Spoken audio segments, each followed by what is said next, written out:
What's going on out there, junkies? It's your boy Kenshiro. Welcome back to another episode of Culture Junkies Live. Today we're going to be talking about the toys that made us junkies. Basically the toys that we kind of grew up with, the toys that we love to play with, the toys that kind of stoked our imagination and made us spend all of our time playing with them and not playing video games. Well, what am I talking about? Video games didn't exist back then. But also we're going to talk about Luke Cage Season 2, talk about all the surprises that we saw that we had in the show, all the great Easter eggs, the drama, the action, the awesomeness, and that'll be it. Makes for a very entertaining show. We're glad that you're with us, and joining us on the show today would be Miss Sabrina Perry. How you doing, lady? What's up? Glad to be back. Enjoying Welcome life. back. Ready to talk about toys in the cage. Welcome back. Welcome back. Also joining us, Super Nerd Plus. Hey, what's up, everybody? Great Dadakuji. Hey, everybody. I'm glad you are here. Joining with us. Mr. GQ. Welcome back, sir. Hey, what's going on? I don't believe you actually said that video games didn't exist back then. I mean, not like that. Not like definite that. sign of a youngster right there. Oh wow. Okay. Well, I'll take that. I'll take that because you know I ain't no youngster. Anyway, and last but not least, our guest from We Got This Covered, Mr. Eric Joseph. How you doing, sir? I'm doing fine, and I am ready to talk about toys and which ones are the best to play with in the tub. Okay. All right. So everybody, I hope you all had a really fantastic weekend. I know I did. Went traveling a little bit, but you know, spent it mostly watching Luke Cage, and what an absolutely fantastic follow-up season to what was an already very popular Netflix show. Would everybody concur with that? Absolutely. I think IGN is full of crap. I don't know if you guys out there know that they rated it a 4.5 out of 10. I mean, and all the other ones got like 9s and whatnot. Besides, that's odd. What is it? Iron Fist got a 6 something. They're full of wow. crap. Dog. It's racist. Yeah, they rated it lower than Iron Racist, man. It's racist. You notice that. Luke Cage is the only that. black one. No, it's racist, man. It's racist. I wouldn't say that at all because that sounds kind of ridiculous, but it just doesn't make much sense whatsoever. Yeah, it doesn't. It didn't make much sense to me either. You know, but we'll get into all of that. But first, let me get you what's going on with the fix today. A couple of light news items and some really exciting stuff that are coming out today. So LGZ is obviously not with us, so I'm gonna go ahead and hit it for you once again. So here we go. So first things first, as the news broke out yesterday that the director, Mr. Kevin Smith, Super Nerd Plus's favorite guy in the world, is reportedly in talks with Disney to helm a project, but speculation is running rampant over whether it will be a Marvel project or a Star Wars project. We already know that Star Wars is in a little bit of trouble due to the controversial Last Jedi and the box office bomb Solo, so that could be a good place for Kevin Smith to go, but he's a comic book writer at heart, besides being a great director. So his talents will kind of lend themselves a little bit better towards helming a Marvel project, but we'll get back to that in a moment, so just stay tuned. Next thing to cover is Jared Leto is being courted to star as Morbius in a Sony Spider-Man spinoff. You know, first he was, of course, the Clown Prince of Crime in the DCEU, and now he might be jumping universes and heading over to the Marvel side for a Sony spinoff that Deadline reports Suicide Squad and Blade Runner 2049 actor is being looked at in order to star in an upcoming spinoff film. Now, while this casts some doubt upon his return as the Joker, you know they have those 2 Joker movies possibly in the works over at the DCEU. One cannot deny that Leto has an absolutely uncanny resemblance to Morbius. So I think that would be a fantastic pick if he actually does sign out to do it. The film already has a director in Daniel Espinosa who helmed the Sony sci-fi thriller Life. The script is also rumored to position the character as an anti-hero, just like Tom Hardy's Venom is. But that's all the details we kind of have right now for that. So more to come when that actually comes out. All right, this week we've got in the comics Mighty Morphin Power Rangers 25th Anniversary Edition. Wow, it's been 25 years. Can't believe that. Charlie's Angels #1 from Dynamite. And for, everybody knows that Batman is getting married to Catwoman pretty soon, and one of the prelude tie-ins that everybody's been kind of waiting for is Harley versus the Joker. I'm pretty sure that's going to be pretty interesting. In games this week, the only thing we've got is Fighting Layer EX from Erica. It's coming out it's a PS4 exclusive. In movies, we've got Sicario, Day of the Soldado, and Uncle Drew. My son really wants to go see that film. What can I say? Anyway, that's the fix for this week. Ladies and gentlemen, let us know what you guys thought of everything that's coming out this week in the comments. I just want to say one thing. Shout out to all those publishers, those smaller publishers that are putting out, Charlie's Angels, Power Rangers, and so forth and so on. Like stuff like that. I like the fact that bringing old stuff and then reinventing them. And we already know Power Rangers has been out for a while, but just like Charlie's Angels and just big name properties that were popular like in the 70s, 80s, and 90s, and they reinventing the wheel with them and making them great again. No pun intended. I mean, but Charlie's Angels though, Charlie's Angels as a comic, that's like saying, okay, I'm gonna make a Dukes of Hazzard comic and try and make that interesting. I mean, really? But here's the thing though, like you never know if they get the great writer and the great artist, you can have a good comic book. Well, David Finch is doing the art for the book, and David Finch has always been pretty good. So I might have to grab that in because that is one of my favorite artists, and I will grab that. Well, here's the other thing. It doesn't matter if it's an old property or not. Who thought Cobra Kai was actually going to be a very interesting thing? Very true. So if very true. You have the right team behind anything, it can be good. Very true. Touche. I will give you points on that one. So, first thing I kind of wanted to get into, guys, is Kevin Smith being courted by Disney. What project do we think that he's going to end up being put on? What would you love to see from him? Super Nerd, I know you've been chomping at the bit to maybe tackle this one, so I'll turn it over to you. Which one do you think? What would you like him to see? Star Wars or Marvel? I definitely want to see something with Marvel. I think we already had this conversation before about how Star Wars is kind of one of those things everybody's kind of tired of right now. And I think just having an obscure character from Marvel and seeing him, hell, it'd be funny to see a Squirrel Girl. You know what I'm saying? Like something like that. Like just something so unique. I don't care who it is. As long as he put his touch on it, it's going to be great. Some people may think otherwise, but I want to see him do a Marvel property. And I know he can make it funny. He can make it action-oriented. He can do what Kevin Smith does. Speak for yourself, Super Nerd Plus. When it comes to Star Wars, I want to see every Star Wars. Screw all you fans out there. 500 books in 40 years. I want to see 500 movies in 40 years. F you all. I want to see Star Wars. But regardless of that, hopes he does Star Wars. Let him take over for, is her name Katherine Johnson? I don't know what her name is. What the hell's her name is? That's supposed to be leaving. Kathleen Kennedy. Kathleen Kennedy, whatever. Have him take over. I don't care. Honestly, let him do, even though they said they're canceling the spin-off movies, let him do a movie called Scum and Villainy. With Tag and Bink. And it's all about Moss Isley. That actually, what? A Moss Isley film? That'd be different. I mean, that sounds kind of cool. He did Clerks.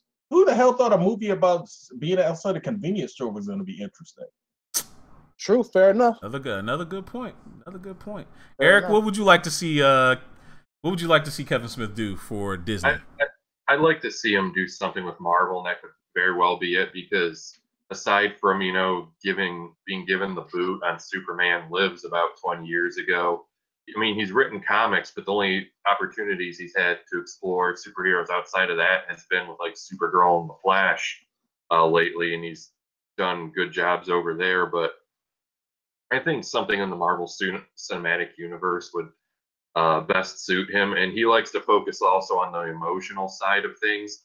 So we really have to look at, what's coming up, in the future slate, what characters they want to explore. I mean, it'd be cool to see him do the first Cat movie headlined by Bucky.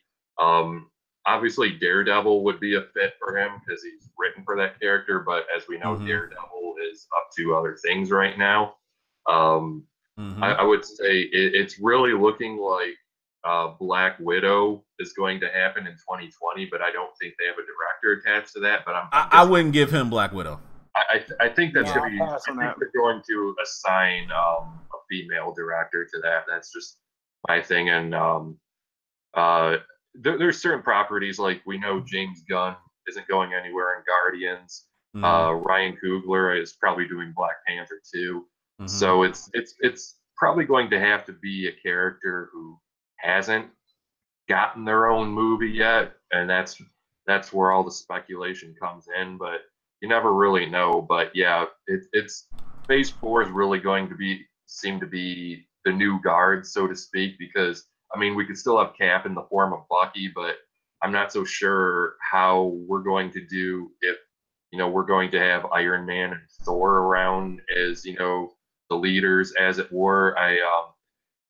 We had a discussion on Facebook, not to elaborate on this too much, but they're trying to push Captain Marvel as the new face of the MCU before she's even been in a movie. Yeah, and I think that's a mistake. I think that's a mistake.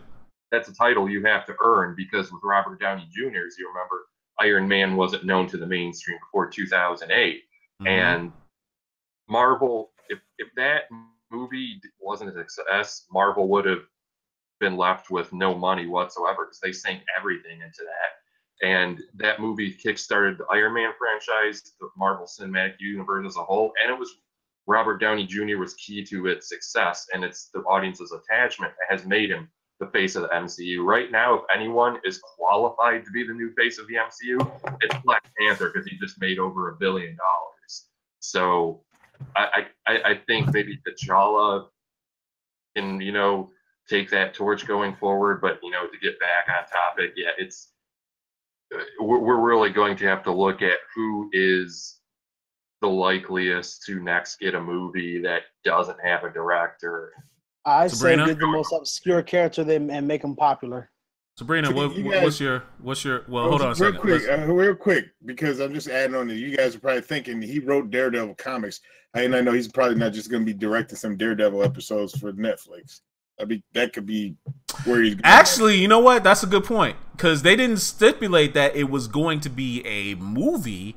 They just said a Marvel project, and that could easily be him directing or helping showrun the Daredevil season 3. Maybe transcribing Born Again to a script, to a television script.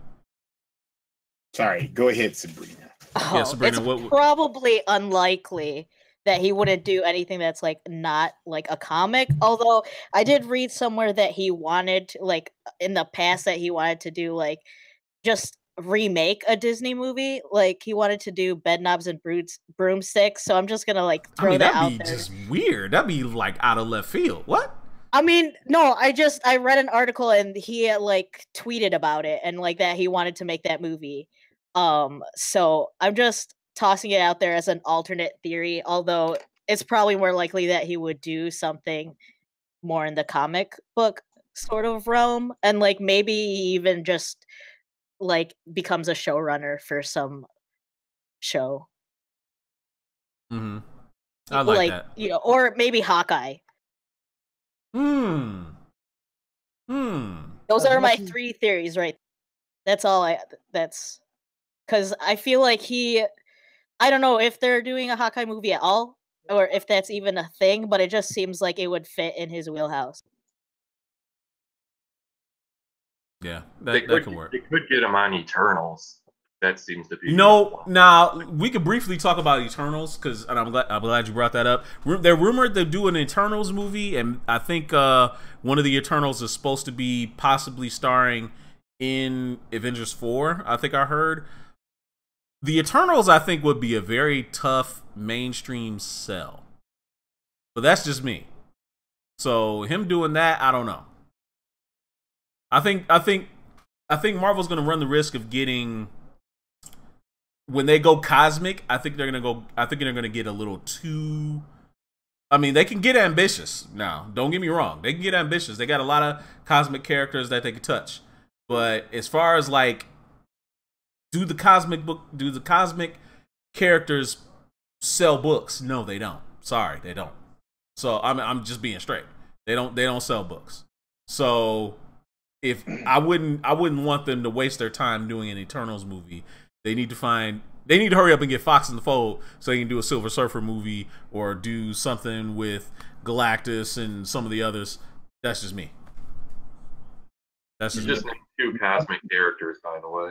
Yeah, nobody had ever heard of Guardians of the Galaxy, and all of a sudden it's one of the Yeah, biggest but movies. the Eternals is a totally different thing. Like there's nothing funny, hokey, jokey about the Eternals. You know what I mean? Doesn't matter. It goes back to if you get the right director, the right team doing it, you can make anything money. I mean, like the Punisher is like a really serious thing, and people like that character too. Yep, you put good quality behind something, people are going to watch it. That's why Inhumans failed, because it was ill advised and it wasn't put together properly. Inhumans failed. They had the wrong guy running that show. I'm being straight up. They had the wrong guy running that show. They had what's his name? The dude that did the first season of Iron Fist was the showrunner for Inhumans. There's no wonder that thing failed. No wonder it failed. So anyway, speaking of Netflix shows, let's get to Luke Cage season 2. So obviously season 2 came out this past weekend. A lot of people have binge watched it. There've been a lot of reactions and reviews. IGN obviously gave their shitty ass review. Now it's time for us to give ours. So what do we think of Luke Cage season 2? Was it better overall than season 1? Let's start with Daido Kuji. What'd you think?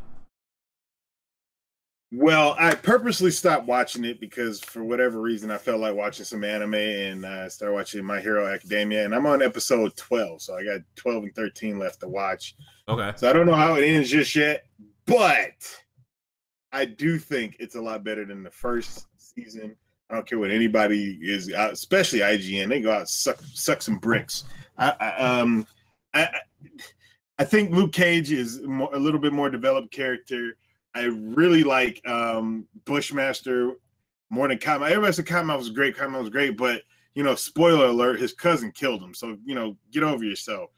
I like Bushmaster just because his resolve. It's kind of like Killmonger, where somebody, he wasn't even there for Luke Cage. Luke Cage was just getting in his way. He just wanted, this certain character, and that's what he was basically doing. And I was like, okay, this guy is kind of cool, and I like the whole entire season. I think if they keep going this way, I really like what they did with Danny Rand. Everybody said they fixed him.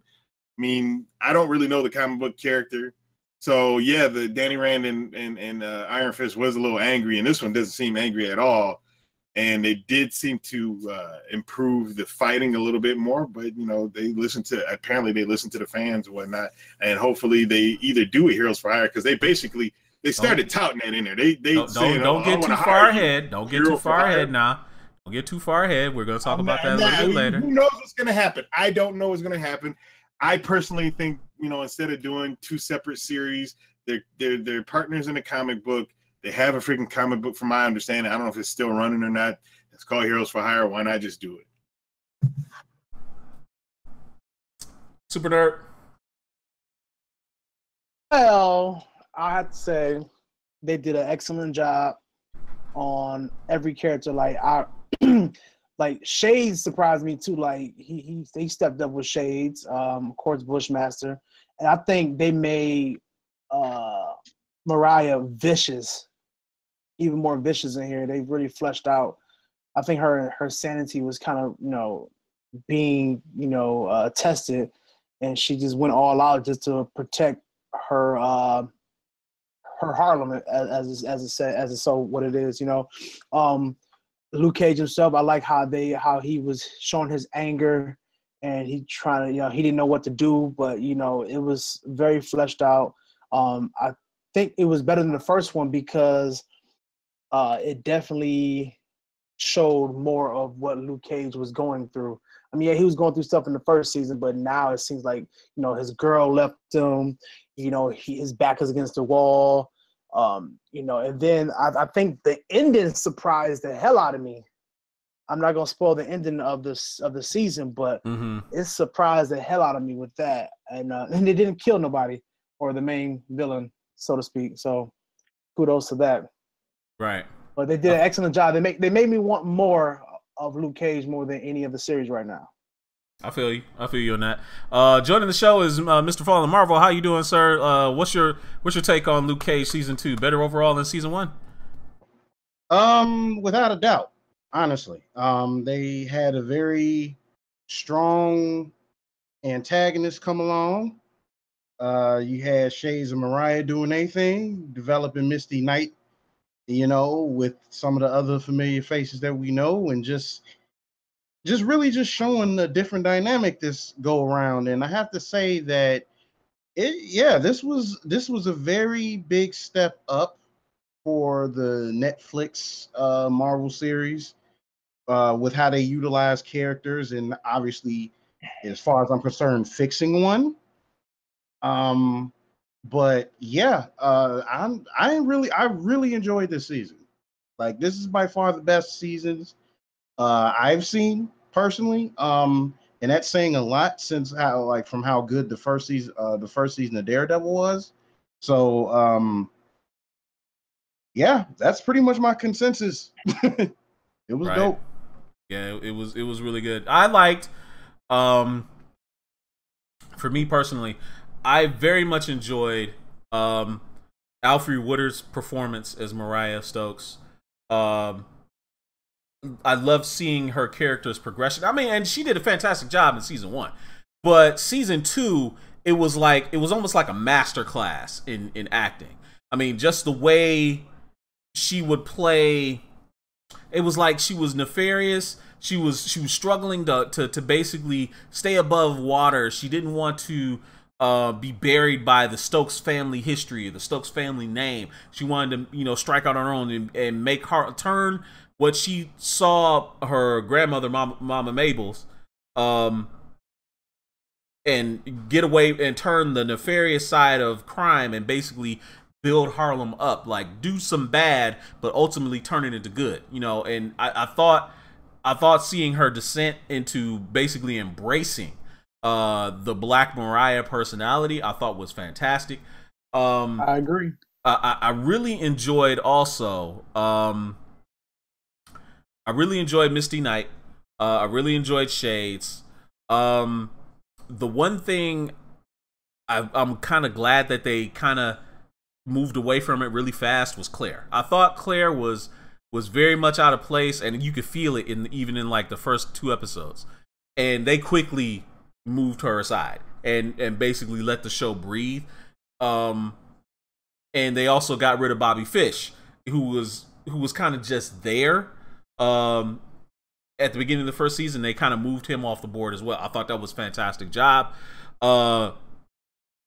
Mariah's daughter. Don't forget about your boy Piranha Jones. That clown. Piranha Jones, dude. Man, that clown, dog. Oh my goodness. he was great. He was great, but it was something else. But yo, man, Mariah's daughter was fine as hell, dude. What? She was mesmerizing, and I didn't even realize that she was a comic book villain herself. Nightshade, yeah. I didn't even realize that.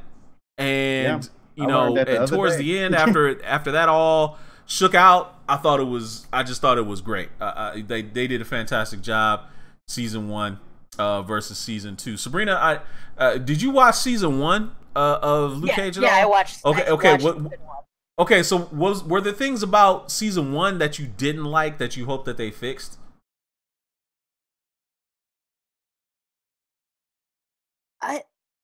I don't know. I liked season 1, and now because I haven't watched season 1 recently, for me to remember what I didn't like about it. It's been a while. Okay.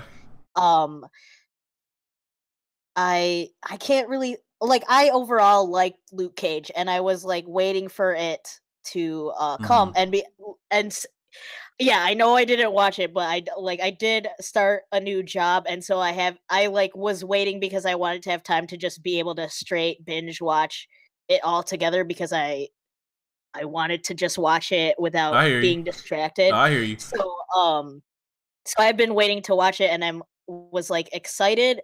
I did see that it got lower than Iron Fist fist, which to me is just ridiculous. I mean, because, that's IGN being stupid and maybe even clickbaity. I think. I remember one of the things that people hated about season 1 was after they unfortunately killed Cottonmouth, the show kind of went rapidly downwards because Diamondback was such a terrible villain.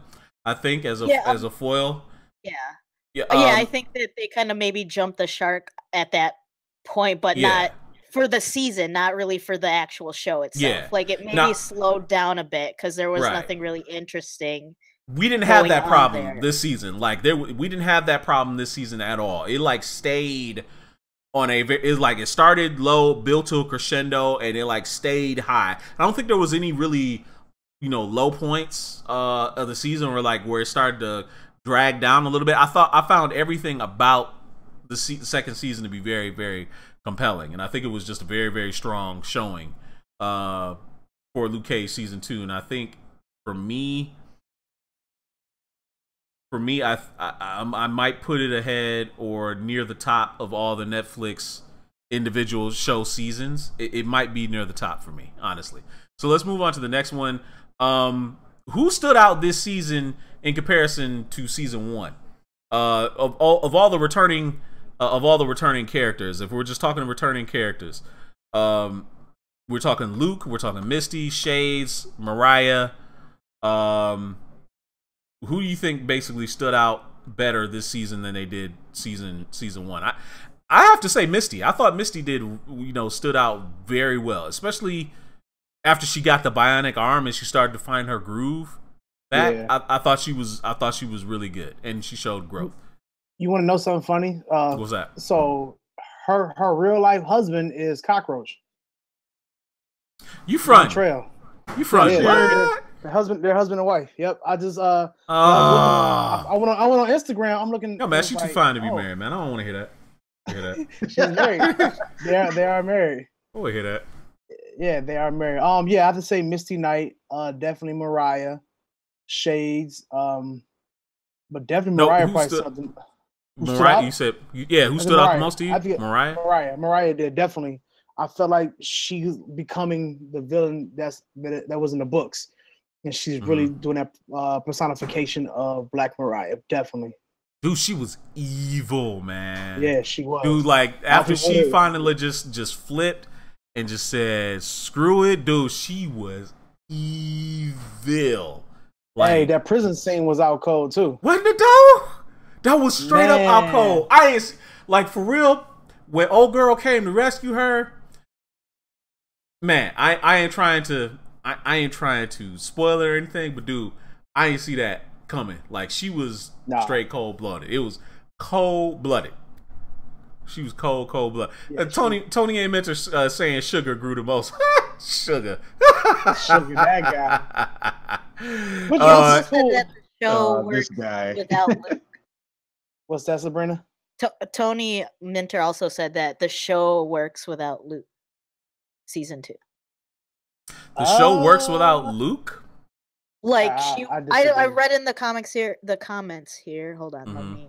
Yeah, I think she meant. I saw that comment too. I think she meant more so that like everyone works well without like having to depend on Luke as the lead character. Yeah, that it worked without even him going in and out of the story.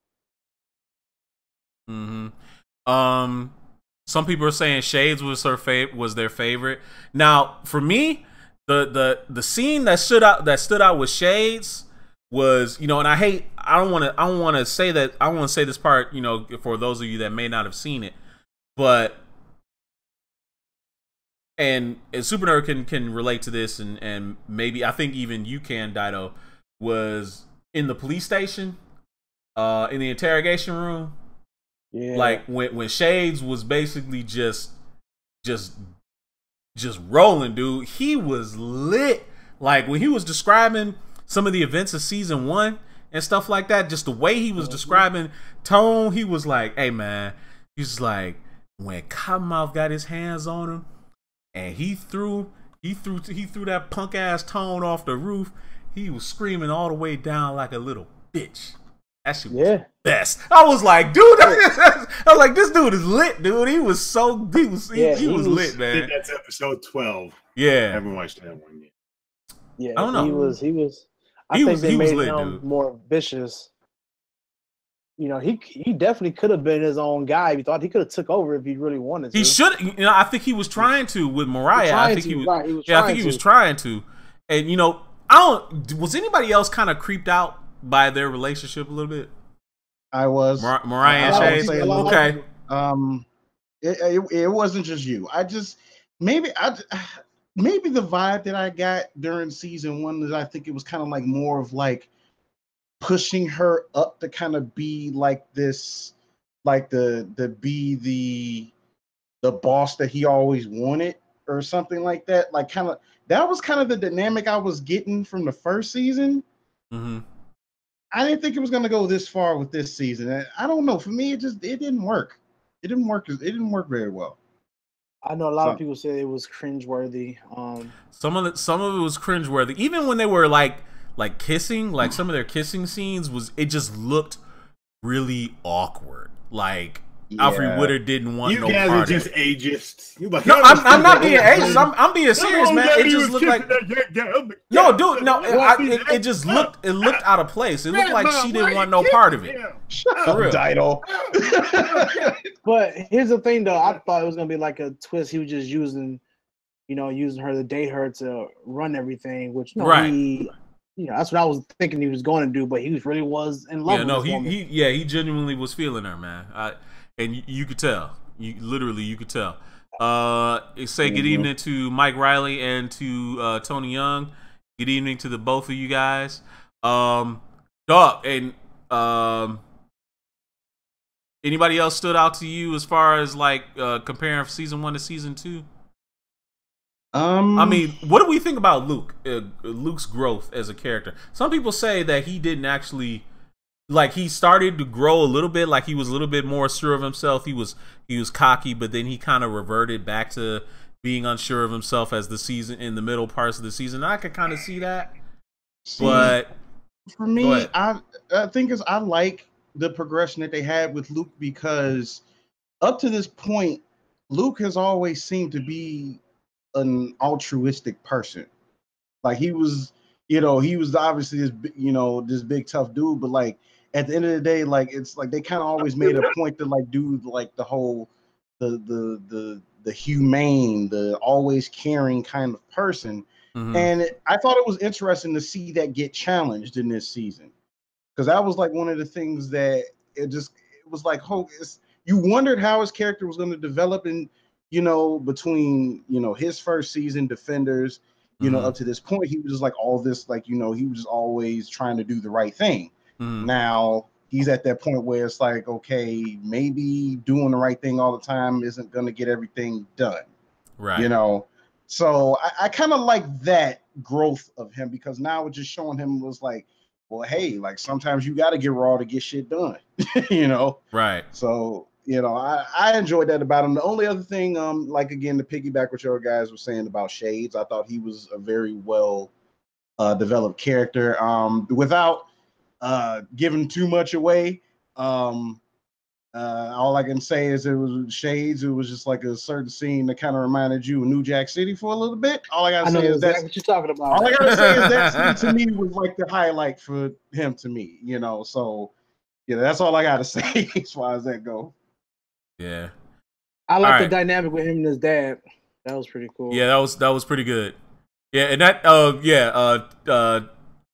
Tony Young's talking about that dab that he did in the first episode. That dab was kind of weak, dog. That dab was kind of weak, man. I ain't gonna front. That dab was kind of weak. So I mean, I just kind of just let it be. So yeah, that dab was kind of weak. All right, so the next thing is episode 10 was by far probably the most popular episode in the entire season for me and many other people. So are we more anticipated for Iron Fist season 2 after seeing episode 10? Nope. Put him in a mask. Man, why you front, dog? I know I'm lying. Why you front, dog? I do front. I do want to see this. I want to see this version of Iron Fist how it always should have been. Yeah. And let's see if they're gonna do justice and follow the pattern they just gave everybody with season 2 of Luke Cage. Like, don't fuck it up and go this way. Yeah. Just stick to that what they gave you. Even the showrunner said, "Now I did it this way. Now hopefully when Iron Fist season 2 come out, you take what I did and go forth with it. And run with it, right? Yeah, run with that. Because honestly, man, I mean, when Danny came in, he didn't have a stick up his ass. He wasn't mopey. He seemed like he was confident. He had owned his powers. He had kind of like basically owned who he was instead of what, people wanted him to be. He was like, he was comfortable in his own skin, and you could see it. However, and what I liked the most about that episode was, just like in the Power Man and Iron Fist comics, what makes Danny and Luke work so well together is they actually learn from each other. Danny was teaching Luke, like, hey man, sometimes just be still, just calm down, meditate, and get into your flow and your rhythm, and it'll come to you. And at the same time, Luke was telling Danny some stuff about how to, basically, there's a time to fight and there's a time to be, kind of chill. I loved when Danny took him up to the high point in Harlem, overlooking the city, basically, and he was basically he could tell Luke was holding shit in, and he was basically pushing him, making Luke fight him. And then when Luke tried to fight him, he basically just countered everything, threw Luke on the ground, and was like, hey man, I told you, you angry. When you're off center, you're not gonna be able to flow right. But the best part probably to me was when they were fighting in the warehouse. I thought that was pretty dope. Dido, what was some of your thoughts of that episode, Dido? Did you get that far? I hit it backwards. Yeah, I'm that far. I got 2 more to watch. Yeah. You saw episode 10.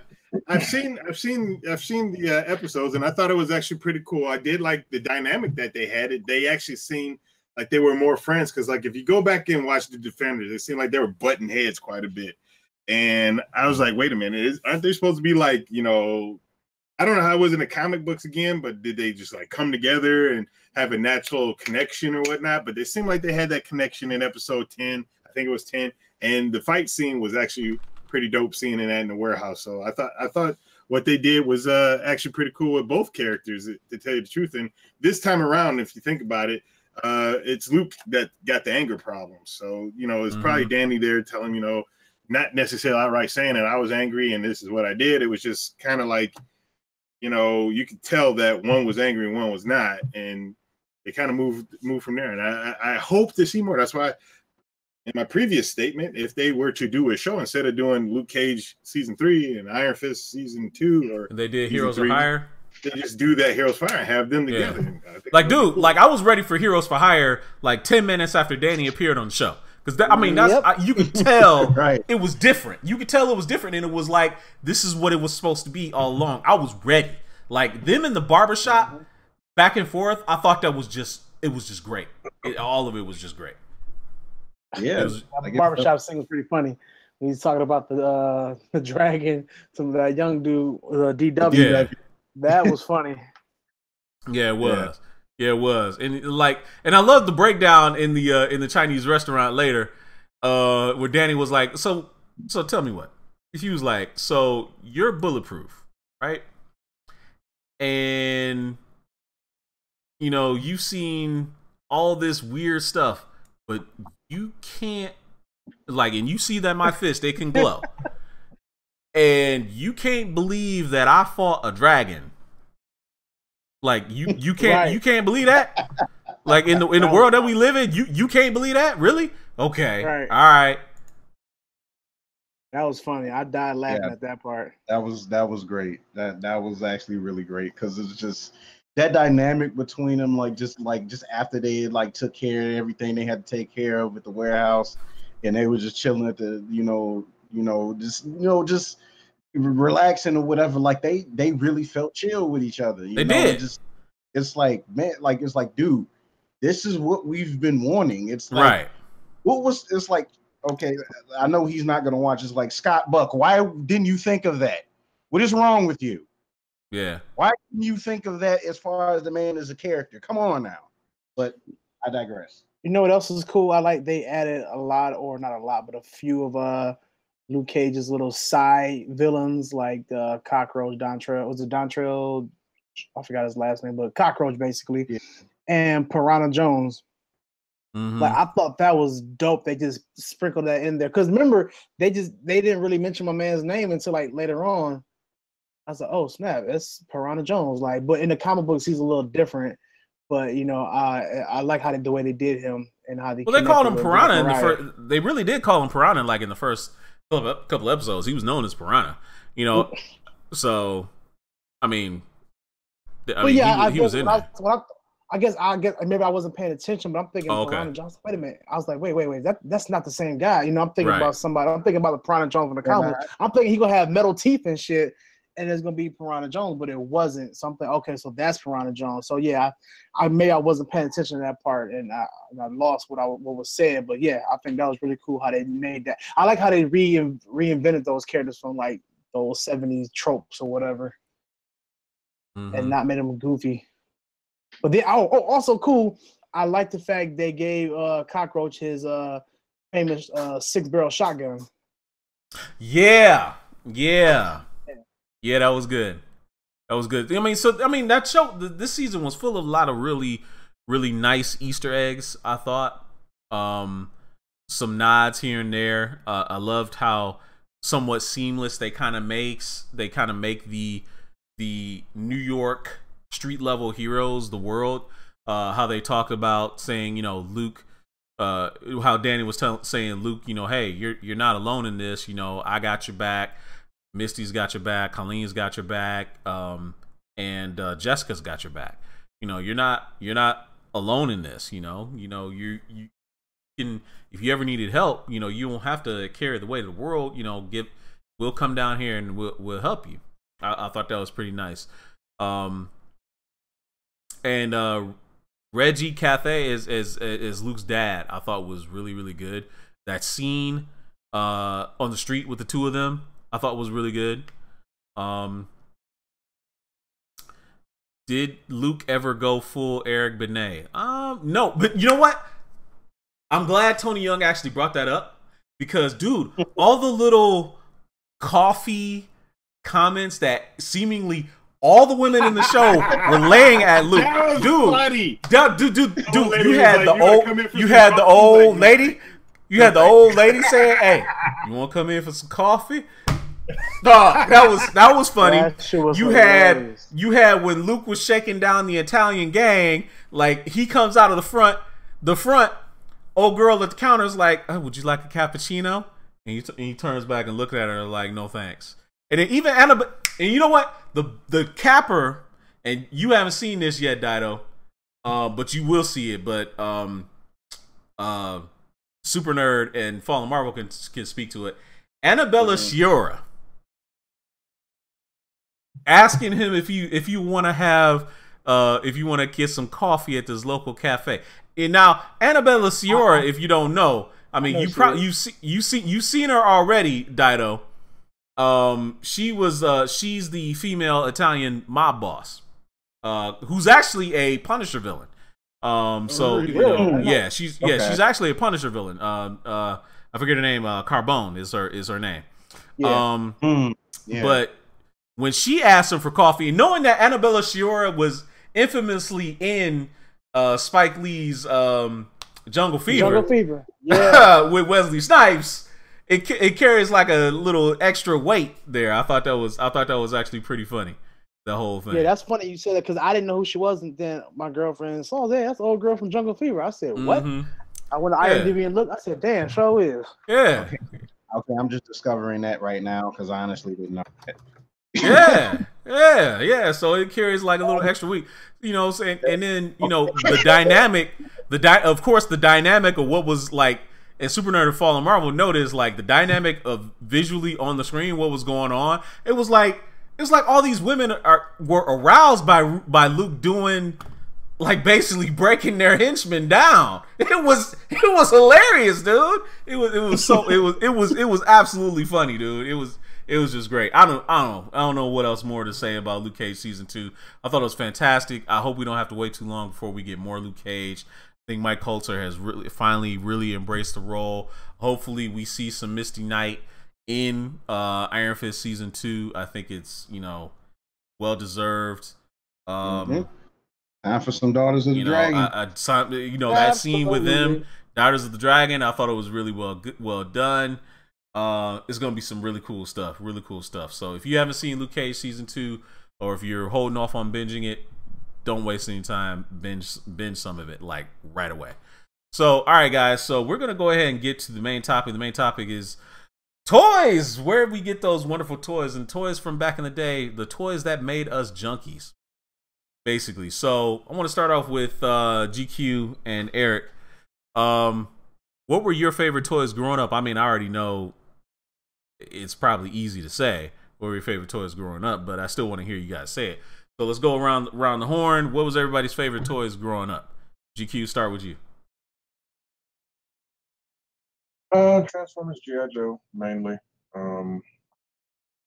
I did, obviously had Star Wars toys and figures and that sort of thing. But that was pretty much about it. I mean, I had basically a little bit of every type of boys' toy that was available. For the most part, I stuck with Transformers and G.I. Joe more so than most.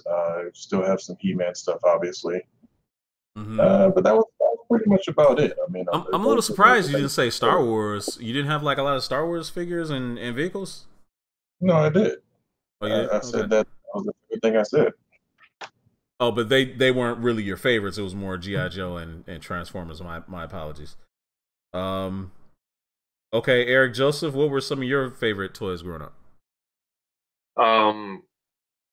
There were a few, and I mean, a few of these obviously followed me into adulthood. Of course, there was Batman and other DC superheroes, because when I was only a few years old, that's when the Superpowers line of figures came out, and I guess I had a lot of those, and I guess I had the Hall of Justice play set when I was young, and I've since seen one at a convention, and it was basically a yellow plastic box, and I'm like looking at modern play sets, and I'm like, man, that Hall of Justice is such shit by comparison. But it wasn't until Batman '89 that they made like an actual Batcave play set. So like in the mid '80s, my mom actually made me like crafted a Batcave out of styrofoam and stuff. So I at least had that, and as I recall, it was actually pretty decent looking. But yeah, a lot of Batman, and then I had a lot of Ghostbusters. I had the Firehouse as well. I don't know what happened to that over the years, because I think that thing's actually kind of valuable now. But yeah, I still like Ghostbusters as an adult. But the other two I think were big when I was a kid that I had a lot of were, but I I want to say grew out of them, but I just, eventually got out of them and didn't follow me into adulthood, were Teenage Mutant Ninja Turtles and Thundercats. I had a ton of those, but I'm just not into them. Wow, Eric sounds like he, outside of GQ, Eric sounds like he'd be the dude's house you want to hang over, because that dude had a ton of toys, like for real. And then eventually, it was around 10 years old in middle school, I still collected the Mortal Kombat and Street Fighter figures when those first came out. Because the G.I. Joe ones? The G.I. Joe ones when they came out? Oh, man. GQ, did you have some of those? I don't. I might still have a few around somewhere, but I remember I even had Shang Tsung's ship that was basically a repurposed ship from Pirates of Dark Water. And I remember there was an exclusive Shang Tsung that came with the ship, which my cousin broke because some reason he had he was really in the moment somehow and just threw Shang Tsung at a wall for some reason. Man, no. Forget being in the moment, dog. We fight after that. We fight. I'm sorry. I don't care. in the moment, nothing. We fighting after that. Sabrina, speaking of which, I had a lot of wrestling figures as well too. Obviously, at some point, I'm gonna just ask you, Eric, why don't you pick out in the service merchandise catalog the toys that you didn't have? Because you're just naming them all. Sabrina, which toys did you have as you were growing up? What were some of your favorites? I really liked Nerf guns, although I didn't really have that many because girls are not allowed to play with guns. Say who? Hey, says my mom. Wow. Okay. Well, all right. Whatever. No, I obviously have a lot. I also obviously had Legos. Because I still have Legos now. You're right.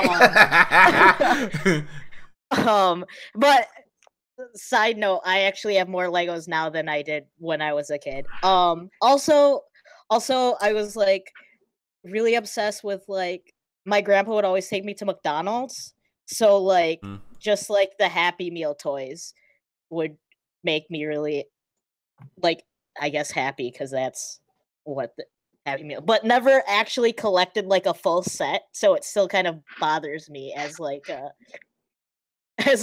completionist sort of thing. I also like obviously had Barbies and let's see. Did you want to have the Barbies? I collected a lot of Pokemon cards. Okay, all right. And Pogs. I had Pogs. Pogs confuse me as a toy because it's like, is it a toy? I don't know if it's a toy, but right. It's like, in general, what is this thing? I had Pog. I mean, aren't they? They're just like cardboard circles, and I never really understood them, but I had them. Okay. All right. I mean, yeah. Super Nerd, I already know one toy that you definitely had when you were growing up, just like me. Well, I didn't get to collect them all, but I had some of them. Voltron, right? Voltron. Oh, here's the funny thing though. I didn't have all of Voltron. I only had the Black Lion. I had the Black Lion. They was expensive. Dude, they were impossible to find back in the day. Like they stayed sold out in the stores. Like the only Voltron I actually owned, right, was, remember the secondary Voltron based off of Daruga 15, based off all the vehicles. I only had the Air Team. Like I had the Air Team Voltron. Like I had those ones, and I could still never find the other two sets, so I could build Voltron. Like that was like the quest of kids growing up, was finding all of the Voltron figures so you could like literally build them all. Because you weren't going, like, if your parents didn't drop like $100+ like right there on Christmas buying the entire set, you wasn't gonna find it. No, not at all. You just wasn't gonna find it. The diecast Voltron didn't cost that much. It's hyperbole. I'm just saying. I'm just letting you know because a lot of the fine. Toys all right, fine. A lot of the toys that we grew up with weren't really as expensive as we made them out to be. Parents just were being stingy. Yeah. Oh, I could totally buy that. Dude, the aircraft carrier was only $200. The Millennium Falcon was only $35. But here's something funny. Like that's a drop in the bucket nowadays. So wait a minute, did you say the flag was only $200? It was only $200. It was like the biggest toy back in the day, right? It was only $200. Think about how much a box USS flag would be worth. Oh, right now, so, mint condition. Oh yeah, it'd be an investment. So yeah. Only $200. Oh yeah. I'll tell you something funny. Check this out. What's so up? When I had the Black Lion when I was a kid, I always be at my grandmother's house. There was a kid down the street. He had the other lions, so we would put them together to form Voltron. And then when I had to go leave, we just take them apart. So that's the only time I formed Voltron with him. I mean, that was kind of cool. That's kind of cool. Yeah, because it's like a. Maybe it's like a family thing. Yeah, that's kind of cool. So also, of course, Ninja Turtles was like my favorite growing up. Like I got, the sewer, I got the vehicle. My cousin had the Technodrome, so when I go to his house, we do the whole, we do a whole turtle episode just like that. We had every character, every obscure character you could think of, we had it. And, what's that? The pizza thrower. Yeah. Oh, yeah. Had the pizza thrower. With the Turtle Man? Yeah. Yeah. And then we had the blimp. They had the helicopter with the punching with the fist on it.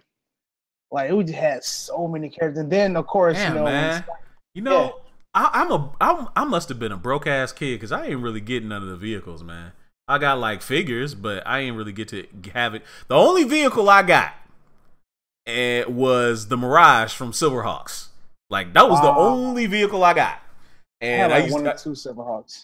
Yeah, I had Copper Kid. I think I had Bluegrass, obviously, and I think I had Silverhawk, and those were the only Silverhawks I had, along with the Mirage.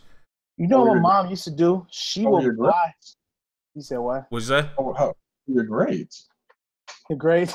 Well, That's the reason I got all the toys I got. I made sure that I was like, look, my grades and my toys are contingent on my schoolwork. I ain't gonna say that my grades were the greatest. So no, so this was my mom used to do. She would buy the toys because my birthday is in December and Christmas obviously in December. So I would get dual gifts. She would just buy a bunch of gifts and just split them off for Christmas and my birthday.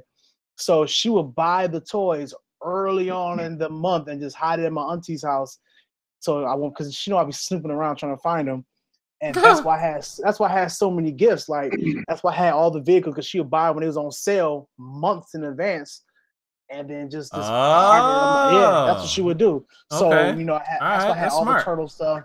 Exactly, that's why I had all the turtle stuff. I had the like RoboCop toys, the Ghostbuster Proton Pack. You know, I had all that stuff. Yeah, the Proton Pack. What? I had the Proton Pack. Yep, me and my cousin, we had the Proton Pack. Yeah, we had all that. So I wish I still kept that stuff, but you know, as a kid, you don't think about. I know Chris. I have to say, GQ is probably the only person I know that still have his stuff from as a kid and still intact. Me, I was being a knucklehead and making them battle scarred characters. So me and my cousin would take knives and light them. No, man. No, man. Don't do that.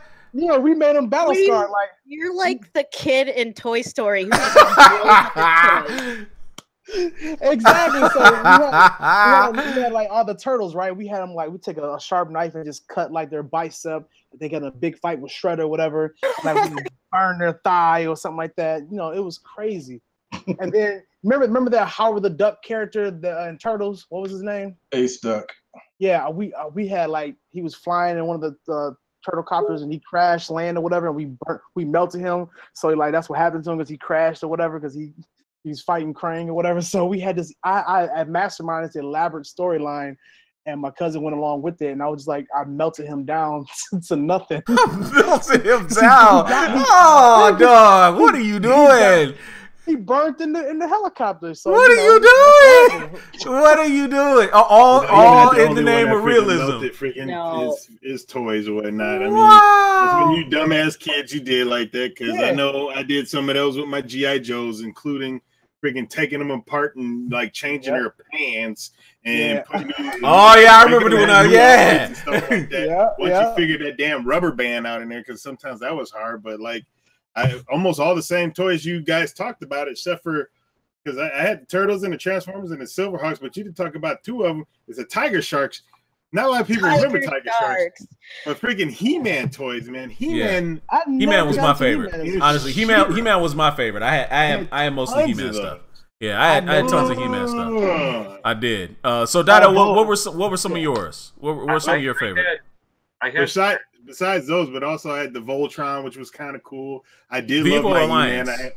I love my Legos. I had a freaking city in my basement. I mean, airport, police station, fire station, tons of cars, all the stuff. I loved the city Legos. I wasn't big with the castle. I had some space stuff, but the Legos were my friends. And besides that, like I said, the Silverhawks and the Tiger Shark. One of the things I also had was a Voltron calculator, and I love this thing. And then I left it at a friend's house and never saw it again.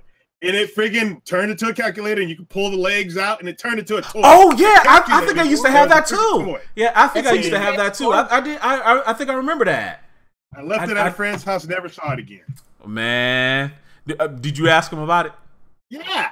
He's like, oh man, I don't know what you're talking about. I ain't had exactly. Yeah, Transformers was also the deal. Of course, that was one of the big ones, and of course, you love the Transformers. And there was countless toys, dude. I'd go to the dollar store and buy action figures. I didn't care. I was playing with those things. I don't know the name of them, but they came with these colored liquid that you would literally have in there like their guns. You would shoot liquid and they had a little spot on their chest. If you hit it, you know, I was just like, it was so dumb. It was at the dollar store. And then what was those battle? It's not battle. Was it Battle Beast? But they had the little thing on their Battle Beast. Yeah, Battle Beast. Tons of those things and Muscle. Remember Muscle? Yes. I had a lot of Beanie Babies. Kaneki Man. All right, Tony Mitchell was bringing up a lot. She had My Buddy, Garbage Patch, Garbage Pail Kid cards, Mighty Max is brought up by Tony Young. Tony Mitchell also said the magnetic football game. I actually found two. I used to have one of those. Yeah, one of my friends had one of those. I didn't quite get it.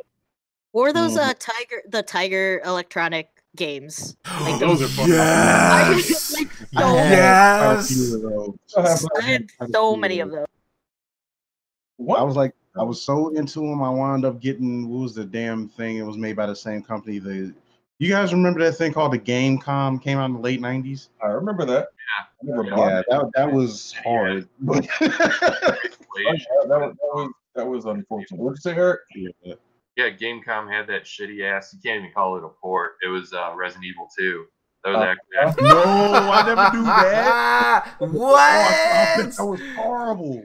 You can find footage of it on YouTube. But speaking of the Tiger games, I had like Mortal Kombat for that, and I even had the Street Fighter watch, and the only characters you could play as were like Blanca and Guile. But that's something that's been lost to the ages. But you can find pictures of it online and everything. But yeah, there was some interesting stuff we had as kids. What's funny is I had that watch. I had the Dick Tracy watch. But as an adult, I don't have an Apple Watch. It would have seemed like the logical progression, but no. Well, they finally brought out the actual Dick Tracy watch. Supposedly. Oh, yeah, they did. Yeah, I think they did. Yeah. Oh, yeah, I remember. Oh, okay. Tony Mitchell with Knight Rider and Kit. I still have that. And now, see, that was one of the toys, and I'm glad she brought that up, so I'm going to bring that up. What was the one toy that you never got that you really wanted? And Kit was definitely one of those. My cousin was a girl, Mulaney. She had Kit as a kid, and I used to love going over to her house and playing with Kit and, pressing I think it was the license plate in the back, would make Kit talk. I used to love playing with that thing. So what was GQ, you'd be a good one for this one, because maybe rarely, this may have rarely happened to you, but what was the one toy that you wanted that you never got your hands on? The flag. The flag was is still to this day probably the only toy that I would actually go out and buy if I found one in perfect condition. If I found USS flag. If I found one in perfect condition with the voice box and all the accessories, all the lifts, everything, I'd actually buy that. I don't care how much it costs either. Like, I would actually buy it, even if it was $1,500 or whatever. I'd get it, because to me that is still the largest toy in history. Mm-hmm. Like, no other toy is ever going to beat that record. Like, none. No company is ever going to beat that, because that was the one thing about G.I. Joe that they had over all the other toys. Those vehicles were to scale. Yeah. What was it? The jets that they used to have that were modeled after the Tomcat, the Sky. What was it? That wild the Sky Strike. Yeah, the Sky Strikes were awesome. Yep. The Sky Strikes. I wanted those. I really did. Night Raven was even bigger than that. The Terrordrome was a huge. Terrordrome was pretty big. I mean, that was the one thing that G.I. Joe did better than everybody. Their vehicles were the attraction. Their play sets were second to none. Like, even G.I. Joe Headquarters was pretty dope. G.I. Joe Headquarters was pretty sweet. I remember that. Let's see. So, Dido and Super Nerd, everybody chime in. What was like the one toy that you wanted that you didn't get your hands on that you would love to have had back in the day? Other than Voltron. I mean, I think we already stated that. I got Voltron. Was I got a full Voltron now, but I think the one toy. You know what? What was that? Because it was a couple of, Mighty Max. I ain't gonna lie, I wanted that Mighty Max Skull Mountain play set. And I know it was like, at the time, I think it was like $100. My mom was like, hell no, you're not getting it. Because I was a huge fan of Mighty Max as a kid, and I loved those little the cartoon was cool. Cartoon was really cool. And I liked the toys. It was something unique and different. and I know the play set was just crazy. And I was like, she's like, nope, can't have it. It was that and also the Ghostbusters Firehouse. That was another one that I always wanted as a kid. Always wanted as a kid. Definitely wanted that. So that's probably the main two things I want. I'm sure it's something else I can't think off the top of my head, but did you have Ecto 1? Did you have Ecto 1? Did you want Ecto 1? My cousin did. For some odd reason, my cousin got more toys than I did, and he didn't do dick. As far as grades go, he didn't do dick as far as grades go. So I had the better grades, but his mom gotta make that known. Yeah, Tony Young and Anthony Minter are saying for them the Thunder Tank from Thundercats. That was another really hot toy that people really wanted. The Thunder Tank. Wasn't that the only way you could get Panthro? Was it? No, I could have swore I saw Panthro sold separately because I think I had it. I thought that was one of those few times or first times that they were like, only way you can get Panthro is if you buy the Thunder Tank. That would have been a hell of a marketing ploy. So they hit the black character behind an extra purchase. Because by far, everybody knew Panthro was black, and he was by far the most popular character in the damn show. Hell yeah. By far. Everybody knew he was black. Everybody knew that. Everybody knew that. You know what else was cool? I now I think back, I had a lot of play sets. Like, remember when Spider-Man came out, the animated series, and then the toys came out, and I had the Daily Bugle. I had that boy. Yeah, my mom, she got me for Christmas. Like I said, then Christmas toys was amazing. I got the Daily Bugle one time. I had Doc Ock, and then she bought me two different Spider-Man because I told her, I said, the one Spider-Man, his arm don't move, it only goes up and down and don't bend, so it came with the articulate Spider-Man. I said, give me that one instead because this one doesn't do shit. I mean, I didn't say that as a kid, but you know. Of course not. Actually, boy, I'll slap you silly. Boy! But no, I did say little smart shit when I was a kid, and I was always get popped in the mouth for saying it. So, yeah. Hey, just, if y'all have never seen the USS flag, I'm actually going to show it right here on the screen. There's a picture that Dido shared. Look at this. It is loaded with figures. It's loaded with vehicles. This thing is insanely large. And yeah, it was worth every penny back in the day. This was you needed an entire living room floor in order to play with the flag. For real. That's crazy. It's crazy, dude. For me, it's hard to think back on, what toys I coveted and, wasn't able to attain. But looking back, it's kind of surprising that I didn't have a Catwoman figure, even from Batman Returns. Because in the chat, I sent you guys a pic of a lot of, at least the Batman, other DC figures I found that, survived my childhood. I know I have superpowers. Survived my childhood. I love that. Hey, not all those, figures, they get some wear and tear over the years. But yeah, I'm thinking eventually I might even get one of the Michelle Pfeiffer Catwoman figures that actually came out at the time of the movie. Because I see them at cons and stuff, and I saw them at Motor City. But one thing I really want to start doing at cons in the future is collecting memorabilia from the Tim Burton Batman movies. And I just haven't gotten to do that lately, especially Motor City. I got cleaned out by the celebrities just because, when you have Stephen Amell, Tom Welling, and Michael Rosenbaum under the same roof, you gotta put down that money. So, that's on my list is build up some of that old Burton Batman collection, because if you pull up that picture I sent, there are a lot of the variant Batman you see in there are actually from Batman Returns, but there's a few 89 figures in there as well. And you gotta love how they reused the mold from Penguin from Superpowers from Batman Returns. They just painted him black and red, and it's nothing like Danny DeVito. They were just lazy and didn't say hey, let's make a new mold for this guy. I was very surprised that much like, Batman had I don't know how many different varieties of suits, knowing damn well he wasn't using them in either the animated series nor in the comic books.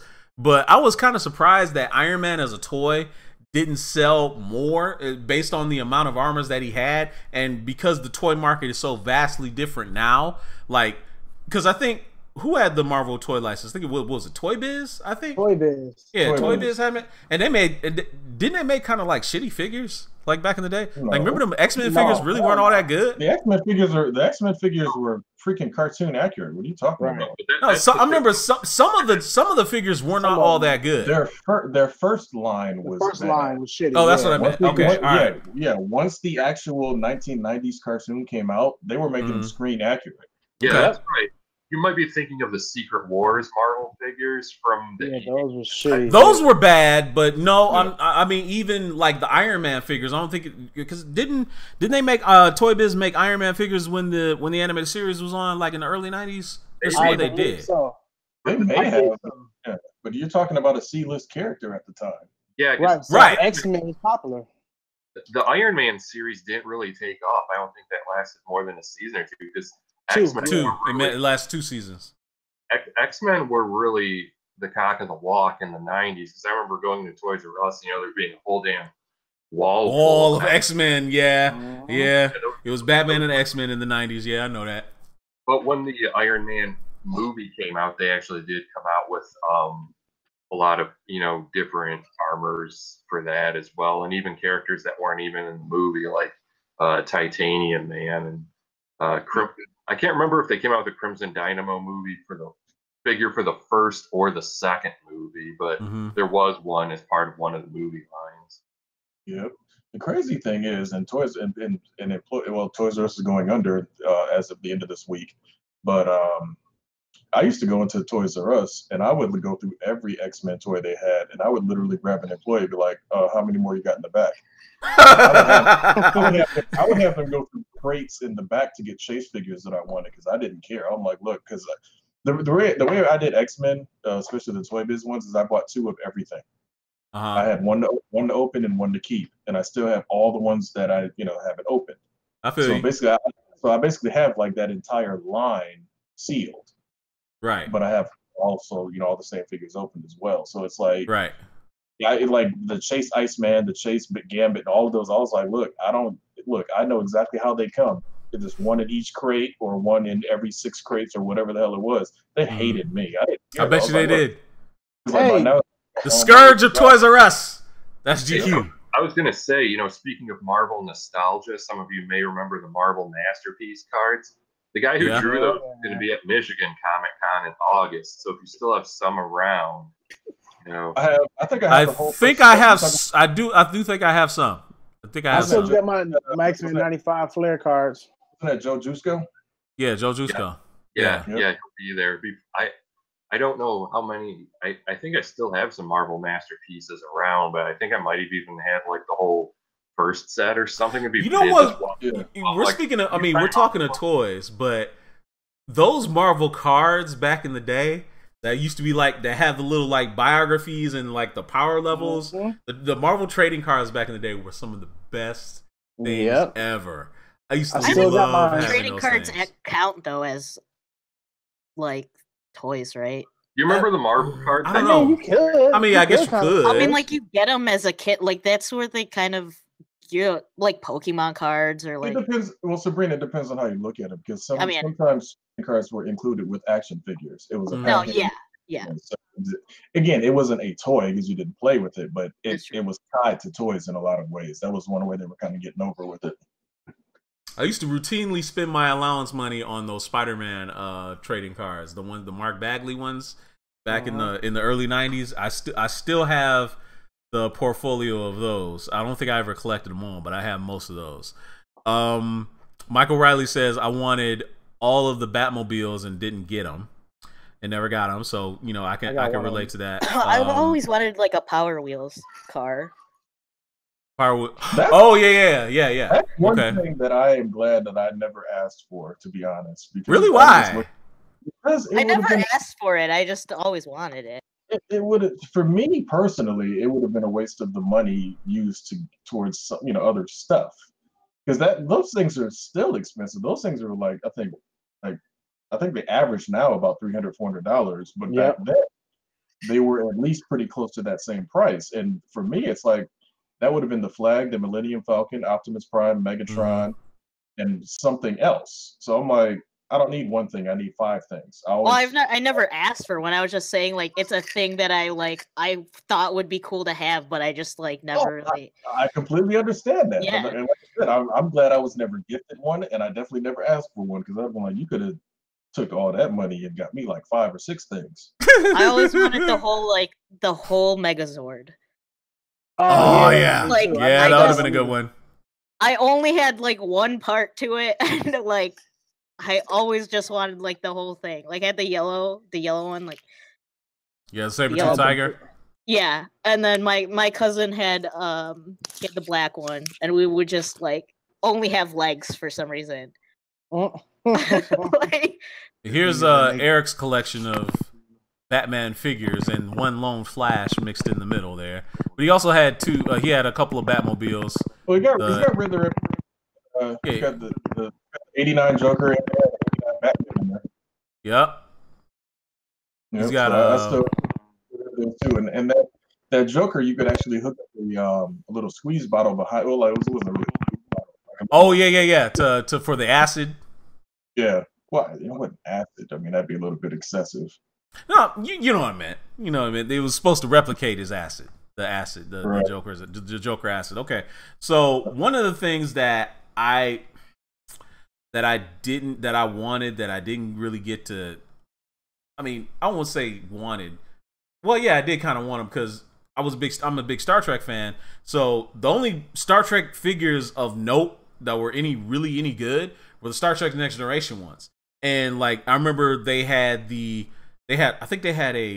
bridge play set and they had a holodeck play set. I can't remember, but they used to have a ton of figures for Star Trek: The Next Generation, and those were really good. But I did have the diecast Enterprise, and I used to play with that a lot. Even while I was watching the show, I used to love flying around and stuff like that. I thought it was pretty cool. But what's the one toy series that we feel like needs an update? Like we need to have some more toys like these. And you know, it's tough nowadays because toys aren't really in style like they used to be. You know, but what do we think would be the one toy series that kind of like really needs an update? That's actually a really hard question. Lord of the Rings. Lord of the Rings? Harry Potter. Harry Potter? Maybe. I am like a lot younger than you guys. I mean, maybe. I could see Harry Potter. I could see Harry Potter. I mean, I think Harry Potter's cool, and it's like the new movie is coming out, so it like fits. And Lego is actually bringing like a Hogwarts play set could be. Yeah, could they're be coming pretty back cool. with their Harry Potter toys. A Quidditch and ball. I don't know. It wasn't like or a thing Quidditch. that there weren't Actually, really think that about it. many, you know, to begin with, like during that time, because like I had a lot of Harry Potter toys. I was like obsessed with Harry Potter, so like I got a lot of Harry Potter things. You say that in the past tense, like you're still not like you're not. Okay, still. well that's fine. I have Legos and a Nerf gun right next to me. And, yeah, wow. Like, yeah, but I'm just saying, like, I think that's a series that's doable. Yeah, no, I think Harry Potter could have been. There's a lot of potential there, especially if you had like a Quidditch play set, to go along with a Hogwarts play set. And you could basically maybe simulate like you're playing Quidditch or something like that. Could have been pretty cool. The different wands, I guess, could have been pretty sweet as well. Oh, speaking of toys that I didn't get that I wanted to get, that I never got my hands on, Sword of Omens, and I know GQ has one up in his collection, but the Sword of Omens was a damn cool toy that I wanted to have. I didn't get to get. I would have but liked if it would have been full size. Huh? I wish it was full size though. That's the only drawback to that thing. It does light up though. Yeah. I always wanted Sting. Like Frodo's sword. I always thought that would be like cool. Just yeah. Those would be more like cosplayer accessories now. You was think a about toy it. when I was a kid, though. Yeah, like, I know. But those would be more like yeah. cosplayer accessories now. I guess. Yeah. But, So what other toy series you think needs like an update or could make a comeback? Because like honestly, like remember how people said that Young Justice got put off the air because it wasn't selling any toys? I don't remember them even having many toys for Young Justice, like specifically for Young Justice. I don't remember them having any toys. Same with Green Lantern the animated series. I don't remember them having any toys really for Green Lantern the animated series. They could have made a ton of those. Like collect every single Green Lantern in the core. They could have done that, but no, they didn't. Anyway, I digress. But anyway, what toy series think we needs an update or could come back out again and be pretty cool? They're still selling Transformers toys, aren't they? Or are they just onto the collectors like masterpiece editions? They could still. There's tons of Transformer toys. Yeah. Still masterpiece. They're still doing Transformers. You know what they still have that I guess maybe is like Thomas the Tank Engine. I used to have Train Set when I was a kid. But like, I mean, because my nephew's too, and he's like obsessed with Thomas the Tank Engine, and like they have some really cool trains now. Like they have just like really cool sets, and like I always remember that Thomas the Tank Engine was like a cool thing, and they had it at like the doctor's office, and like I never had any, but it's like fun to play with at the doctor's office or whatever, and then like there's no trains, but like when you're at home, but like I think trains are always a good thing, or like cars, like Hot Wheels. Okay. Still around. Like that's one thing that's never going away. Oh, I know it's like it's still a thing, but I mean, like, you know, if they had, I don't know, bigger cars. How They come do. nobody's not saying Cops, yo? They do. Cops was a one season thing. I know. It was those awesome. toys Hey, is but we dope, know though. Simon Says can rattle off all them boys though. They can. One thing that I thought was interesting, and here's always been the issue with toys as they make their go around, because they have come out with some truly amazing looking Batman the Animated Series figures. Absolutely. The problem is they are targeted at us because we grew up with that damn show, and now we got the disposable income to pay that $25 per figure. Right? Yeah, I don't know about that. They got those He-Man Masters of the Universe re-release or whatever you want to call them. Oh, they look so good too. Yeah. Amazing. Like, you know full well there ain't no kids out here like, you know, in the early teens or whatever, or even younger, trying to play with He-Man. Yeah, like even looking at that. Those are C-tool. specifically brought out for us because we grew up with it and they're like, oh, y'all got jobs now.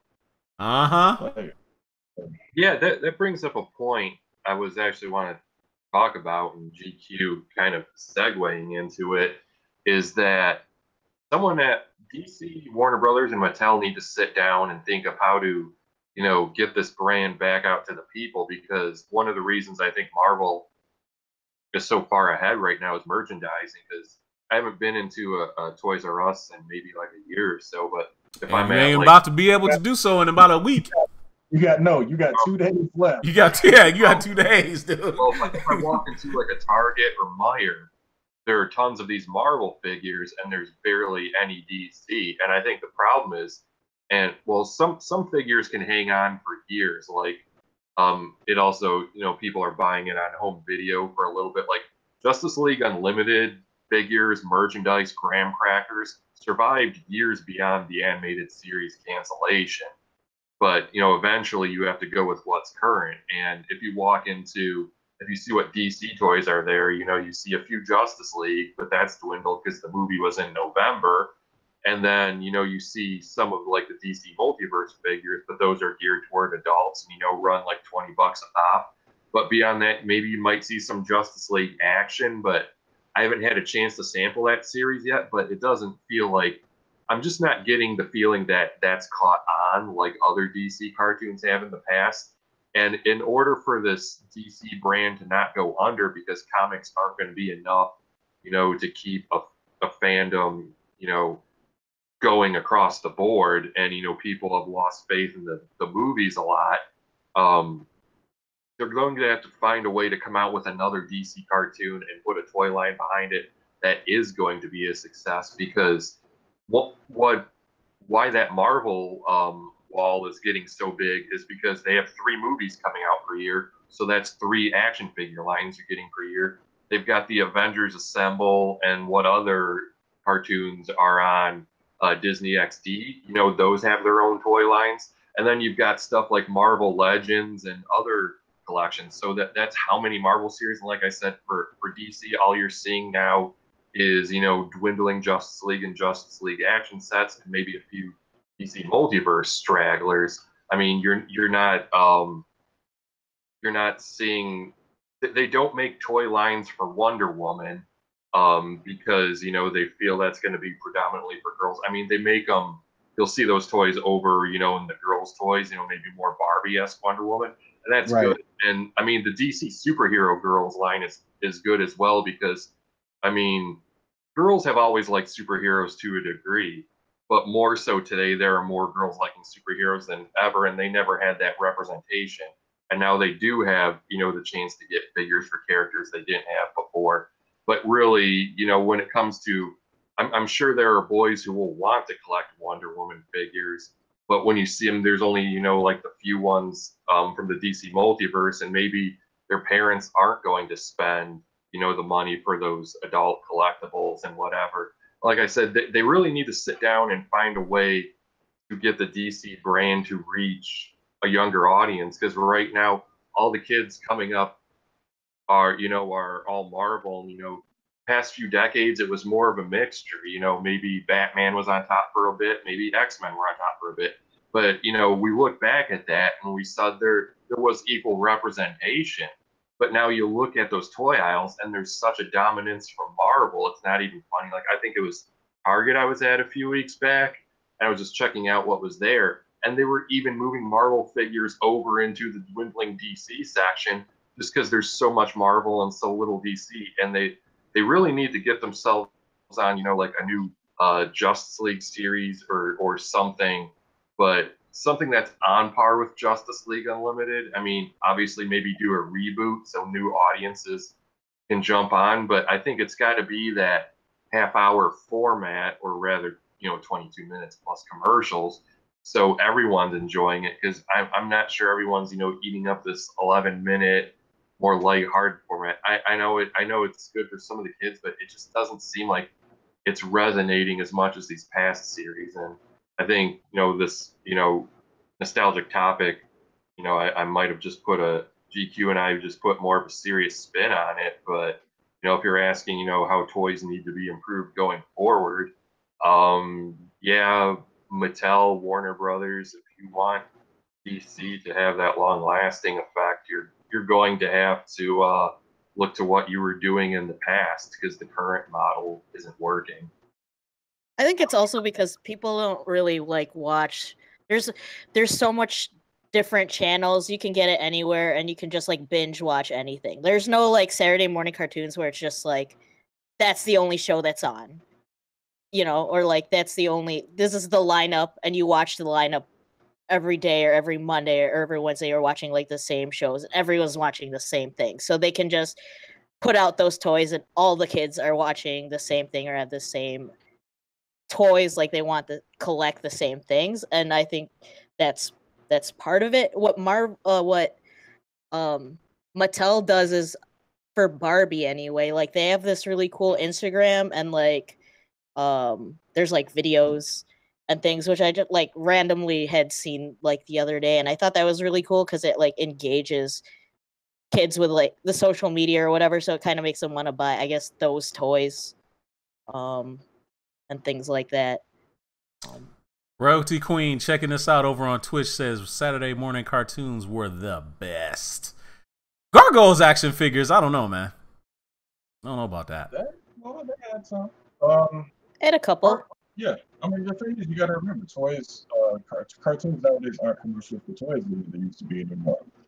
That's one of the things that's changed. The other thing that's changed with the DC and Marvel thing is, for one, Disney is behind Marvel right now and Star Wars. So you know you're going to get all the toys in the world because you can afford to just keep cranking them out. They don't care one way or the other as long as they got the shelves filled and people are buying or whatever. DC is running into the issue of, they started off very dark. You had Suicide Squad toys. You know how goofy that even sounds to even say that? Like, you literally have a toy in the aisle that says Suicide Squad on it. there's certain things where it's like, there's certain things where it's just like, look, the product you put out is not always going to lend itself to be toy ready. And Suicide Squad obviously stuck with more of the multi-verse line, like you were saying, they're more expensive adult collector line. But there's your problem right there. You can't outright put out a figure for Deadshot or Killer Croc or whatever on like the kiddie end of the spectrum because it's like, what the hell are you trying to get my kid to play with? And then Superman doesn't lend himself to a lot of merchandising because it's like, okay, he's a super powerful alien, but giving Superman a utility belt and a car and all the stuff that they used to give him back in the day, it just was always cheesy. So I think the problem is it's not so much that there's not toys that can be made. Of course, there's always need something. The problem is that the Snyderverse, as of right now, is basically getting so dark that it's like, it's not really all that kid friendly on the toy end of things. And the toys that you do come out with look like, okay, Batman's all super armored up, and Superman's all armored up, and Aquaman's armored up. It's like, what happened to like this? These guys are just superheroes and just play or do whatever. I think that's one thing that Marvel has been able to take advantage of. It's like Iron Man is popular, Captain America is popular, Black Widow does not really have any action figures. You know how that happened over these last 10 years. But all the characters that they have are popular just because they're fun. It's they're having more fun on their side of things, and I think that's one of the advantages they have on the toy aisle side of it. And again, Disney's behind them, so they're going to get toys made no matter whether you want them or not.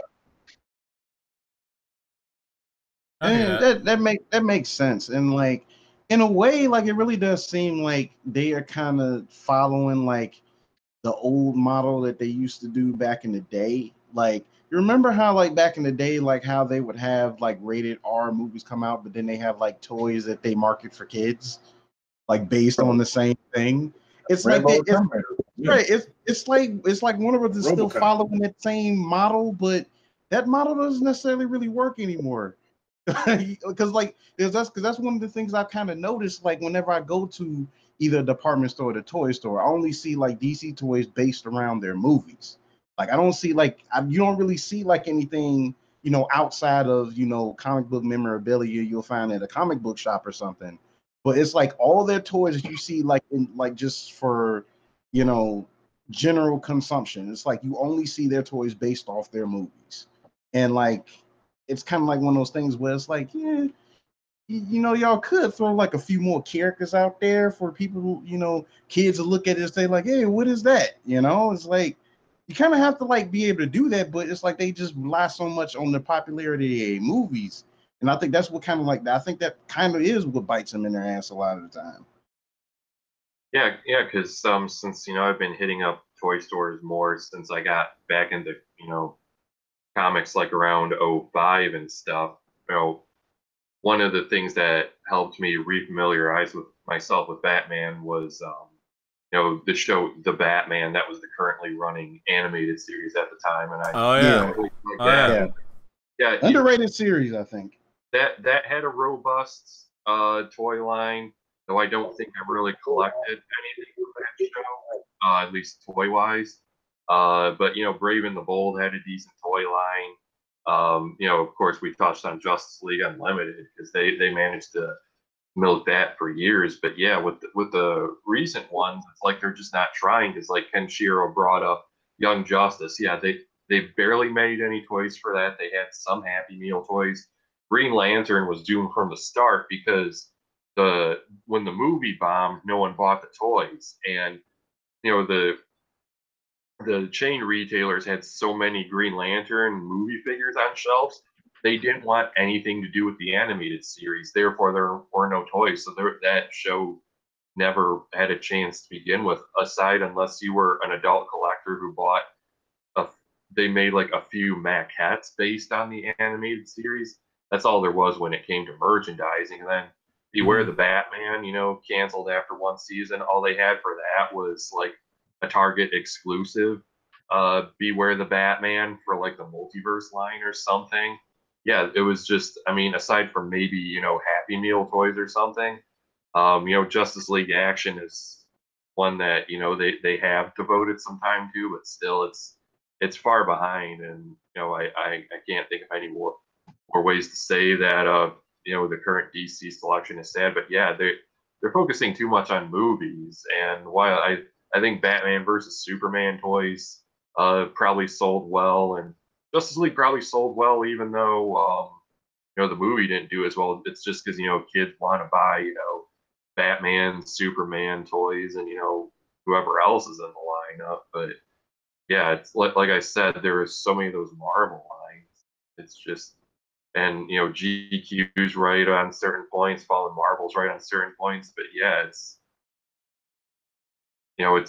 really the guys in the offices who need to sit down and figure out a way to make it a success, because right now, I mean, they have that model of success with Marvel with all those different toy lines, but right now with the popularity of Marvel across various forms of media, they don't even really have to try to sell those toys. And with DC not doing well in the movies, not being represented well. Understatement. Yeah. What were you saying? Teen Titans Go. Stop it! Stop it! Don't mention that damn show.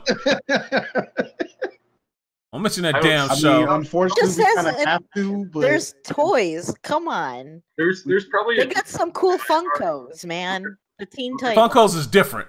Funkos are fine, but Teen Titans Go as a show. Get it out of here. Terrible. I didn't say I liked it. I just said that they're pushing fine out is what is being said. I liked Teen Titans, but Go.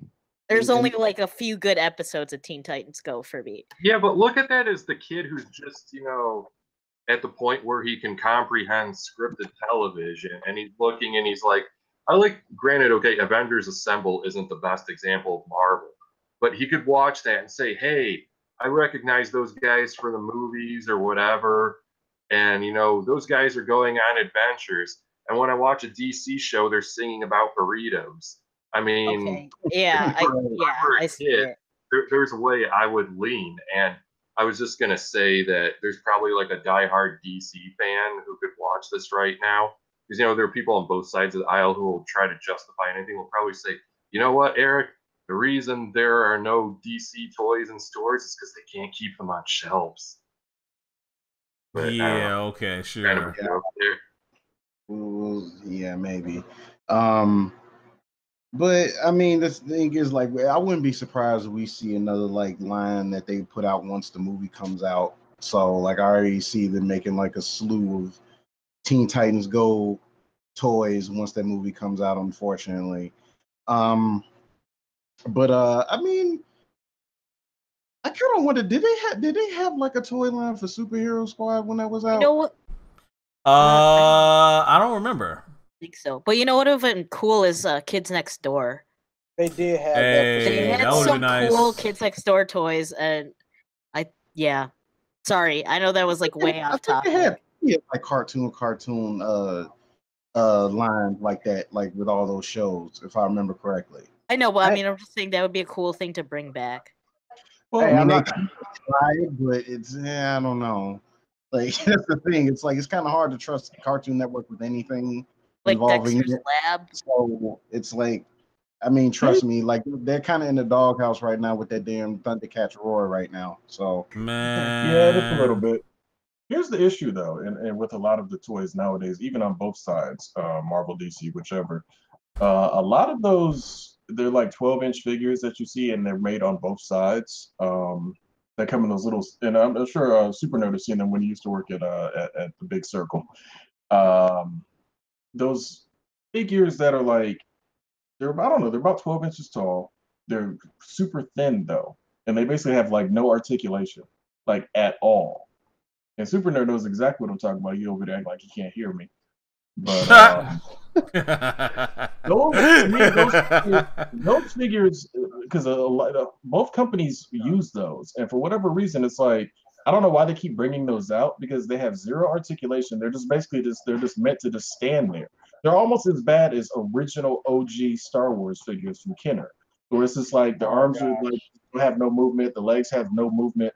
You can just up and down. That's it. And I'm like, why would you guys keep making these? Nobody's buying these things. And they just crank them out every single movie that comes out, whether it be DC or Marvel. I'm just like, this is why toys aren't selling the way they used to sell, because this stuff is crap, man. And the only ones you can actually get any articulation out of is the higher end $14 to $20 collector's figures. And it's just like, no kids buying those. No, parents are buying those. Yeah. Because at least like, okay, when we were growing up, like the average G.I. Joe figure would only cost you about $3, maybe $5 at the most. And I'm saying, like, if you went to KB Toys or Children's Palace, you were paying $5 pop. But like everywhere else, those the 3.75 inch figures were just, they were reasonably priced. That's where you could get a bunch of them if you saved your money up and you're feeling generous. So I think the toy market just isn't as interesting now because of the fact that it's like, dude, you guys are coming up with this crap and you're trying to sell it for like $10+ or whatever, and you better collection. Like what in the hell? Like who is watching? What? Who is that? Yeah, I thought so. I knew it was him. What? What are you talking about? I knew it was him. What do you mean? What are we talking about? Yep. What was you watching over there on TV, man? That's her watching. What are you watching on TV? That's you. I actually gotta They go. can hear it. Always blaming it on her. She said. Always good blaming for you. on her. What are Anyway, you watching guys. anyway? All right, wait, hold on. Tim over there in the chat is saying that the only figures that seem to be up to date are Marvel Legends and some of the $25 to $30 DC stuff, which is, yeah, that's exactly what we were talking about. That a lot of those figures, I mean, on the lower end of obviously collecting, they're sitting right around the $20 mark, and it's like a lot of parents are not trying to drop $20 on a figure when they can drop $20 on a game usually and get that much more hours out of their kid, basically peace and quiet, their kid over there playing a game. So I think that's kind of what's happening with the toy market, is you're starting to lose, obviously, with video games being more popular, tablets, phones, blah blah blah. That $20 gets stretched a little bit further on something electronic than it does on a physical toy nowadays. Yeah. Anyway, guys, we spent about a good 2 hours talking about Luke Cage and toys. That's a lot of reminiscing, a lot of really fond memories that we have. Don't get it twisted. There's a season 3 of that show coming out too. Oh, we know it. We know it. But will it be Heroes for Hire? Or will it just really be Luke Cage proper? No, we'll have I'm to talking see. about the toy, You know what? the toy documentary. The Toys That Made Us. Yeah, good, because I mean that's a damn good documentary, man. It was really good. They're supposed to be doing some at San Diego Comic-Con. That's why it's supposed to be a big reveal or something like that. Nice. It's picked up so much steam. Yeah, man, it's really good. If you guys have never seen it yet, make sure you go and see it because it's going to be really, really good. Of course, the Transformers one was the best. Transformers one was really good. G.I. Joe I thought was really good as well. Yeah, it was. Yeah, I thought it was very, very interesting. But anyway, guys, we're gonna go ahead and get out of here. Next week is the 4th of July. We are gonna go on hiatus for next week, so there will be no show next week. But the following week, we'll be back with another brand new show. We're lining up some special guests that might be on the show with us. Someone that Super Nerd actually met and got a nice connect with, so we're trying to work all those details out and put that together. But make sure you follow us here on Facebook, facebook.com/CultureJunkiesNet, or on our Twitter page, twitter.com at the handle CultureJunkies_. For your boys GQ, Fallen Marvel, Super Nerd, the Great Daidakuji, I'm Kenshiro. We'll see you guys in 2 weeks, not next week at 8 p.m. Central. 8 p.m. Eastern, 9 p.m. Central. Is it? Yeah, 9 p.m. Central. Yeah. 8 Central. 8 Central. 9 Eastern, 8 bad. Central. I'm bad. Wow. 9 p.m. Eastern, 8 p.m. Central. I'm so also bad. signing off for Mr. Eric Joseph and Sabrina. Yeah. That's so forgetful over there. So forgetful, man. I'm sorry. I'm tired. I'm sorry. I'll do better next time. Anyway, guys, I hope you have a wonderful holiday. Stay safe out there. If you're gonna play with fireworks, don't put your eye out. We'll see you guys in a couple of weeks. If you do put your eye out, record it. No, what you should No, don't do is that. if Don't do don't put that. your eye out. Just put out the Reverend that's a werewolf eye out. Yeah, don't do that. Don't do that. Anyway, guys, we'll see you guys Silver later. bullet. Hope you have a great. I know. Hey, Have a great time. Have a great evening, y'all. See ya. Y'all have a good one. She looked at me Good crazy like I night. didn't know what I was talking about. Yes.